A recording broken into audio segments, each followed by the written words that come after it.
रानू चिड़िया की शादी को पूरे 7 साल हो गए थे, परंतु उसको अंडा नहीं हुआ था। इसलिए उसकी सास को रानू बिल्कुल भी पसंद न थी। रानू की सास रानू से बहुत बुरा व्यवहार करती थी।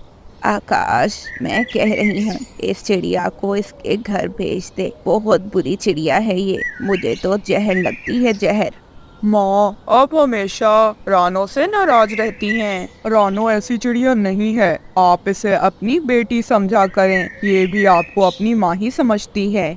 अच्छा बेटा, बहुत जबान है तुम्हारी। अब तुम्हारी माँ बूढ़ी हो गई है ना, अब तुम अपनी माँ के साथ ऐसा ही सलूक करोगे। ठीक है, भले ऐसे ही करो। अरे नहीं माँ, आप हमेशा ही गलत समझ लेती हैं मेरी बात को। मेरा वो मतलब नहीं था। ऐसे हर दूसरे दिन घर में लड़ाई हो रही थी। सास चिड़िया को रानू इसलिए बहुत बुरी लगती थी कि रानू का कोई भी बच्चा नहीं था। एक दिन रानू चिड़िया के पास गोरी कवि आती है और रानू से कहती है, रानू तुम बहुत उदास लग रही हो, क्या हुआ है? कुछ नहीं गोरी बहन, मेरा कोई अंडा नहीं हुआ ना, इसलिए मेरी सासू माँ को मैं अच्छी नहीं लगती। वह मुझे बहुत बुरा व्यवहार करती हैं, मुझे बहुत बुरा भला कहती हैं। ओह, तो इसमें परेशान होने की क्या बात है? मैं हूँ ना तुम्हारे साथ। एक आसान सा तरीका बताती हूँ तुम्हें, हर मुश्किल का तुम्हारा हल होगा वो। अच्छा गोरी बहन, कैसा तरीका? गोरी योजना रानो चिड़िया को बताती है। रानो चिड़िया भी अपनी सास के ताने सुन सुनकर तंग आ चुकी थी, इसलिए वह गोरी की बात मान लेती है। अब रानो चिड़िया अपने घर से निकलती है। वे जंगल में हर घोंसले में देख रही थी। फिर ऊंचे पेड़ पर एक घोंसले में रानो को एक अंडा नजर आता है। रानो वह अंडा उठा लेती है। उसे मन में तो बुरा लग रहा था, परंतु उसके पास अब कोई और रास्ता भी नहीं था। मुझे पता है मैं सही नहीं कर रही, परंतु अगर मैं ऐसा नहीं करूंगी तो सासू माँ आकाश के दूसरी शादी कर देंगी। मुझे यही करना होगा। मैं किसी को नहीं बताऊंगी कि मैंने ये अंडा चोरी किया है। फिर रानो वो अंडा उठाकर वहाँ से भाग जाती है। वह अपने घर चुपके से वो अंडा रख देती है और थोड़ी देर बाद अपनी सास से कहती है, माँ जी इधर आए, जल्दी आए, मैंने आपको कुछ बताना है। बोल बहू, क्या बताना है? मेरा दिमाग ना खराब कर। वैसे भी मुझे तो तुझे देखकर ही तुझ पे गुस्सा आने लगता है। सासू माँ, मैंने अंडा दिया है।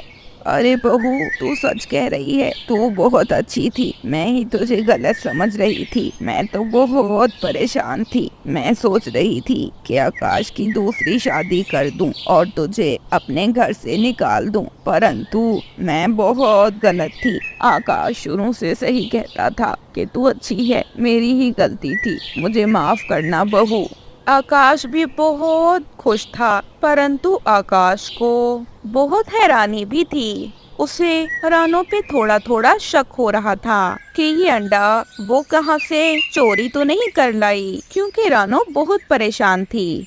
रात के समय आकाश अपनी पत्नी रानो से पूछता है, रानो, मुझे नहीं लगता ये अंडा तुम्हारा है। सच सच बता दो, ये अंडा किसका है? मुझे लगता है तुमने ये अंडा चोरी किया है। रानो रोने लगती है। आकाश, आपको ठीक लग रहा है, ये अंडा मेरा नहीं है। सासू माँ तुम्हारी दूसरी शादी करना चाह रही थी, इसीलिए मैंने गौरी कवि के कहने पर किसी पक्षी का अंडा चुराया। अरे रानो, तुमने बहुत बड़ा पाप किया। रानो, सोचो उस पक्षी पर क्या गुजरती होगी जिसका अंडा कोई चुरा ले गया। उनकी सारी बातें दरवाजे पर खड़ी सास चिड़िया भी सुन लेती है। सास चिड़िया बहुत शर्मिंदा हो जाती है कि उसने रानो को इतना तंग किया, इतना परेशान किया कि रानो ने किसी का अंडा ही चोरी कर लिया। सास चिड़िया फौरन से रोती हुई रानो के पास आ जाती है। बहू, मुझे माफ कर दे, मुझसे बहुत बड़ी भूल हो गई। मेरे कारण तू इतना परेशान हुई। मैं तुझे अब दोबारा कभी किसी बात से तंग नहीं करूंगी। और हाँ, हम अनाथ आश्रम से बच्चा ले लेंगे कोई। मुझे माफ कर देना बेटी। रानू जोरों से रोने लगी। उसी समय वह अंडा भी जोरों से हिल रहा था। लगता है इस अंडे से अब बच्चा बाहर आने वाला है माँ जी। बेटी जल्दी जा, इस अंडे को लेकर, और इस अंडे को उधर ही रख कर आ जहाँ से तू इसको उठा कर लाई है। क्योंकि अगर इस अंडे ने तुम्हें देख लिया तो बस फिर क्या, फिर वो तुम्हें माँ समझेगा और वो बच्चा फिर तुमसे दूर नहीं हो पाएगा। रानू भागकर फौरन से उस अंडे को लिए उसी घोंसले के पास पहुंचती है जहां से उसने ये अंडा चुराया था। उस घोंसले में एक कबूतर बैठा अपनी पत्नी के साथ रो रहा था। रानू फौरन से उन्हें उनका अंडा देते हुए सारी बात बताती है। अंडा भी टूट जाता है और अंडे से बहुत प्यारा छोटा सा कबूतर निकलता है। बस फिर क्या था, कबूतर और कबूतरी रानू का धन्यवाद करते हैं और रानू को उसकी की गई गलती पर माफ कर देते हैं। दूसरी ओर सास चिड़िया भी अब रानू के साथ अच्छा व्यवहार कर रही थी और रानू चिड़िया ने अनाथ आश्रम से एक छोटे बच्चे को गोद ले लिया था जिसका नाम उन्होंने कुकू रखा और अब वह खुशी से रह रहे थे। जंगल में रहने वाली रानू चिड़िया की बेटी गुड़िया बहुत दुखी रहा करती थी। वह किसी के भी सामने नहीं जाया करती थी क्योंकि उसका रंग बहुत काला था और उसे जो भी देखता उस पर हंस देता और उसका मजाक उड़ाता। गुड़िया की उम्र भी बहुत ज्यादा हो चुकी थी परंतु कोई भी उससे शादी नहीं कर रहा था। जो चिड़ा उसे देखता तो वापस कभी भी ना आता। गुड़िया की माँ रानू चिड़िया हमेशा उसे हौसला देती थी। अरे बेटी, आप बहुत खूबसूरत हो। हर कोई चेहरे से खूबसूरत थोड़ी ना होता है, कुछ लोग मन के भी खूबसूरत होते हैं। और मेरी बेटी, आपको पता है असल खूबसूरती मन की ही होती है। कोई नहीं देखेगा मम्मा, कोई नहीं देखेगा मेरा मन। सिर्फ पक्षी मेरा रंग रूप ही देखेंगे। सभी मेरा मजाक बनाते हैं, सबको मैं बुरी लगती हूँ। मैं इतनी बदसूरत क्यों हूँ? अरे बेटी, तू परेशान ना हो, देखना एक दिन सब कुछ अच्छा हो जाएगा। बस फिर ऐसे एक दिन गुड़िया नदी पर जाती है तो उसे वहाँ बहुत तेज तेज रोने की आवाजें आ रही थी। वह आवाज का पीछा करने लगती है। वह बिल्कुल ठीक हो गई और वह बहुत ज्यादा चमकने लगी। अरे वाह वाह वाह, आप तो बिल्कुल ठीक हो गई।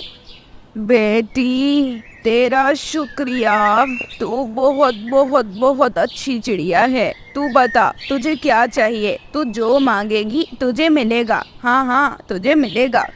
नहीं माँ जी, मुझे कुछ भी नहीं चाहिए। मुझे आपकी मदद करके बहुत अच्छा लगा। मैं चलती हूँ क्योंकि मेरी माँ अकेली होंगी और अगर मुझे घर पहुँचने में देर हुई तो माँ बहुत परेशान हो जाएंगी। अच्छा बेटी, तुझे कुछ तो चाहिए होगा। जो भी तुझे चाहिए तू मुझे बता दे, मैं तुझे दे दूंगी। तूने मेरी मदद की है, मैं भी तेरी मदद करना चाहती हूँ। अच्छा फाख्ता माँ जी, मैं बहुत काली हूँ और बदसूरत भी। सब मेरा मजाक उड़ाते हैं। क्या आप मेरे रंग को थोड़ा ठीक कर सकती हैं? अरे बस इतनी सी बात, अभी कर देती हूँ। फिर फाख्ता ये मंत्र पढ़ती है। अगड़म बगड़म बगड़म तगड़म छू। इतना कहते ही फौरन से गुड़िया तो बदल ही जाती है। अब वे बहुत सुंदर लग रही थी, मानो उससे ज्यादा सुंदर कोई दूसरी हो ही नहीं सकती। ऐसे खुशी खुश बूढ़ी फाख्ता का धन्यवाद करती है। बूढ़ी माँ जी, आपको नहीं पता कि आपने मेरा कितना बड़ा मसला हल कर दिया है। अब मेरे पंख कितने सुंदर हो गए हैं। अब कोई मेरा मजाक नहीं उड़ाएगा। सच में आप जैसे पक्षी बहुत कम हैं। अब आप ऐसे ही सबकी मदद करती रहें।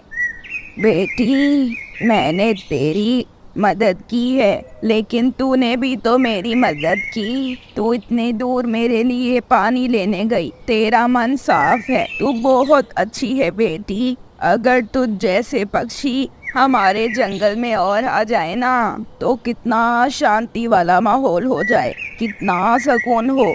और हाँ, जो तेरे रंग के कारण तुझे बुरा भला कहते थे, वह बहुत गलत करते थे, क्योंकि तेरा दिल बहुत अच्छा है। तू मन की बहुत अच्छी है बेटी।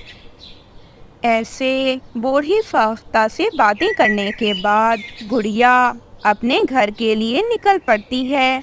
उसे देखकर तो उसकी माँ भी हैरान थी। बेटा गुड़िया, ये कैसा चमत्कार है, आप तो बिल्कुल ही बदल गई हो।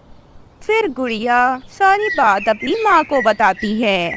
जंगल के सब पक्षी भी गुड़िया को देखकर हैरान रह गए थे। हर कोई उसकी तारीफें कर रहा था। पूरे जंगल में उससे ज्यादा खूबसूरत चिड़िया कोई भी नहीं थी। अब तो गुड़िया के लिए उन पक्षियों के भी रिश्ते आने लगे, जो पक्षी गुड़िया को मना करके चले गए थे। परंतु गुड़िया उन पक्षियों में से किसी से भी शादी नहीं करती, क्योंकि जब गुड़िया काली थी तो उन्होंने गुड़िया के साथ बुरा व्यवहार किया था। ऐसे काफी समय के बाद गुड़िया के लिए एक बहुत अच्छे चिड़े का रिश्ता आता है और रानो चिड़िया भी उस चिड़े के लिए हाँ कर देती है, और वो चिड़ा और गुड़िया आपस में हमेशा खुशी खुशी रहते हैं। तो दोस्तों, आपको इस कहानी से ये सीख मिलती है कि हमेशा दूसरों की मदद करें, और चाहे कोई काला हो या गोरा, उसे कभी भी जज ना करें, क्योंकि खूबसूरती कुछ भी नहीं है। असल खूबसूरती तो मन की होती है। और हाँ दोस्तों, हमें कमेंट करके ये जरूर बताइएगा कि गुड़िया पहले कैसी दिखती थी।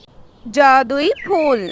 मिट्टू राजा की बेटी मीठी बहुत बीमार थी। उसे एक ऐसी बीमारी हो गई थी जिसका पूरे जंगल में किसी को भी हल नहीं पता था। वह बेचारी काफी समय से बीमार थी। अब तो ये लगने लगा था कि वह कभी भी ठीक नहीं होगी। वो तो उठ तक नहीं सकती थी। उसी जंगल में एक बूढ़ी रानो चिड़िया रहा करती थी। रानो चिड़िया बहुत ज्यादा ही अक्लमंद चिड़िया थी। अब एक दिन मिट्टू राजा को गोरी नाम की कवि कहती है, अरे मिट्टू महाराज, आप उस अक्लमंद रानो चिड़िया से क्यों नहीं कहते कि वे आपकी बेटी को ठीक होने का कोई तरीका बताए, क्योंकि वे पूरे जंगल में सबसे बूढ़ी चिड़िया है और वे सबसे ज्यादा अक्लमंद है।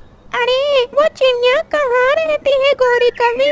उस चिड़िया के घर का एड्रेस बताओ मुझे। हमारे सैनिक उस चिड़िया के घर जाएंगे और उसे वो हर चीज देंगे जो वो कहेगी। उसके बदले बस वो मेरी प्यारी बेटी को ठीक कर दे। रानो चिड़िया को बुलाया जाता है